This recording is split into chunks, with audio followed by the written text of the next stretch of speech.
Welcome back to the Four Wide Fantasy Football Podcast. We are back, all four of us.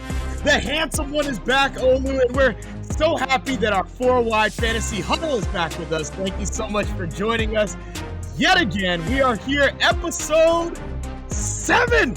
We've done this now for 8 weeks, guys. 8 weeks. We haven't given up. We're back. And, you know, it's so funny. I listen to all these other podcasts, and when I'm driving in my car, all these other fantasy and dynasty podcasts, and some of them are very insightful, but they're just not as exciting as us. Your co-hosts, Matt, Shed, Will, and Olu, we're back in again. Guys, moment of shine. Shed, say something, man. Welcome. So my moment of shine is I'm going to talk about my Minnesota Vikings. The Vikings may be able to actually make the playoffs. Yep. Currently, they are one spot removed from being a wild card team at number 7, believe it or not. They are actually 3-4 in the last 4 weeks and only 1 turnover in the last 3 games versus they've had multiple turnovers in the first 4 games. Eventually, they'll settle down, won't be turning the ball over, and they'll be able to cut down on some of these turnovers and self-inflicted wounds. Their schedule moving forward is very, very favorable for them, right? They have the Packers, Falcons, Saints, Broncos bye week, and then the Raiders. Believe in them. I believe in the Vikings over the 3rd seed in the East, which is Washington, 3rd seed in the South, which is going to be the Saints and the Bucks, and they're right there with the Rams. So I see them competing for that 7th wild card spot. Believe it or not, they're there.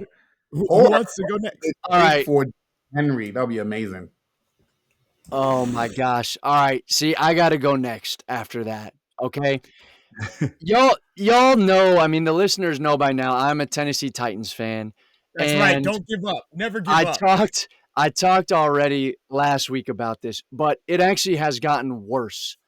This is the thing about being a Titans fan. Week 7 was our bye week, and we lost the bye week. And I'm going to tell you how we lost the bye week.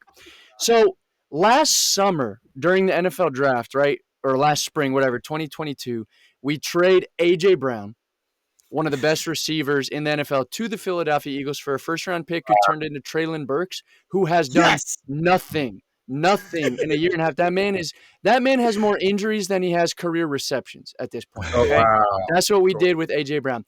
And then today I wake up, wipe the sleep from my eyes, and I see this alert that we have traded our all-pro safety Kevin Byard to the same team, the Philadelphia Eagles, for a 5th and 6th round pick and I don't even know a respectful way to put this, the extremely less talented Terrell Edmonds, who's not even really a safety. He's like that hybrid role. We're just giving away our best players to the Philadelphia Eagles. Then I see later on that everyone's on the table for the Titans, including DeAndre Hopkins and Derrick Henry.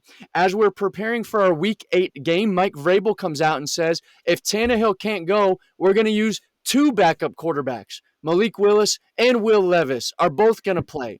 So that's an automatic loss. It's just we had a bye week and lost the bye week. That's how bad the Titans are right now. Is this how I sound when I rant about the Giants? Yes. This is hilarious. I'm so miserable. sorry. Sorry I'm laughing at your misery, but oh, man, it's horrible. I got to say one quick thing, though, to Shed's point about the Vikings. The Vikings might have surpassed the Steelers as the best team at drafting wide receivers. Because it was the Steelers for a long time. But the Vikings hit on Justin Jefferson, who was the 4th receiver taken in that class.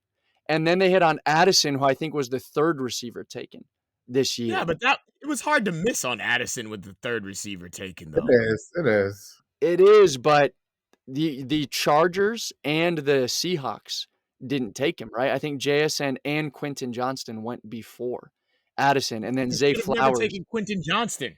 Should have never taken Quentin Johnston. So I guess they just get lucky. The Vikings have gotten lucky with these receivers falling to them.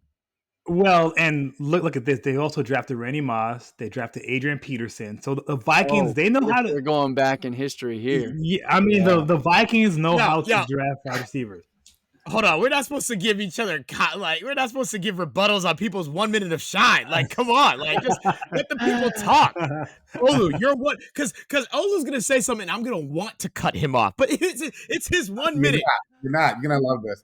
Okay, so my 1 minute shine. I can go so many places, but I have to give credit because I'm a big football fan. Okay, I love football. I'm a Brady fan. I love good football. I love quarterbacks that can play. That when you watch them on Thursday night, on Sunday night, Monday night, you're like, oh, this guy can play. And to be honest, lately there are no elite quarterback play. They just aren't. You know, it's not like back in the days. You have Breeze, you have Big Ben, you have Brady, you had Peyton Manning going at it. But in our league, in the league now, I don't think there are any elite. I'm talking about the Baba Yagas. You guys know what Baba Yaga? Nobody cut him off. No, do not. We'll let you get to the end here. Baba Yaga is. Okay, if you don't, I'll explain. Baba Yes, Yaga. that's the John Wick nickname. Yes, that's the guy you call to kill the boogeyman. That's the kind of quarterback I want, where they take the field and the whole fan base heart, the opponents is in their mouth like, oh my God, Baba Yaga. That even when you're winning, you know you're not winning until the Will you get to your point already? I'll get to my point. There isn't that quarterback anymore. Justin Herbert is not that guy. Burrow looked like it was, but he's not. So now I have to give credit to the one person who's the elite quarterback. And I hate to do this. I hate it. Mahomes is that dude. Okay, that's what we were waiting for. He is. And I have to give it to him. Because when I watch him, I'm like, yo, sometimes he doesn't play that well, but this dude, like, he's gonna kill you in a minute. Like, just wait for it. He's gonna kill you. So for me, I respect elite quarterback play. He is the one elite quarterback currently present in the league. Aaron Rodgers is an elite quarterback, but obviously he's not playing. So for me, I appreciate good quarterback play. However, you guys do know how I actually feel about him, but I have to give him his credit. Matt, Okay, don't do it. Give us your 1 minute, Matt. Don't do it. He can have that. I'm gonna break a rule. You didn't want to give the man his credit when he threw for 50 touchdowns and 5,000 yards his first year as a starter 5 years ago. Anyways, I'll stop. The problem with that is you have the Baba Yagas or Baba Yagas already in the league. No, it's not that. No. All right, so my 1 minute of shine, of course, it comes from my New York Football Giants yet again. Now, here's the thing, and I never liked Daniel Jones until last year, and then I became a believer, and I started like Daniel Jones, and he did well. He beat Shed's Minnesota Vikings in the playoffs with a terrible roster, and then they signed him to a contract for $40 million, and everyone says, oh, Matt, what do you think about the contract? Blah, blah, blah, blah, blah. You have to sign the guy to the contract because it's market value, and then he comes out this year, and he stinks. Changed his name from Danny Dimes to Danny Crimes because he stole money from the New York Giants. And then they throw Tyrod Taylor out there. The Giants, the New York Football Giants were so bad at one point. My 7-year-old son said to me, Dad, I could probably play for the New York Football Giants because my son is actually good at football. And so, but then they go out there and win. They go out there and win with Tyrod Taylor. Granted, they beat the Washington Commanders, but what do we do at quarterback now? You'll be hearing a lot more rants from Matt Weber, that's for sure.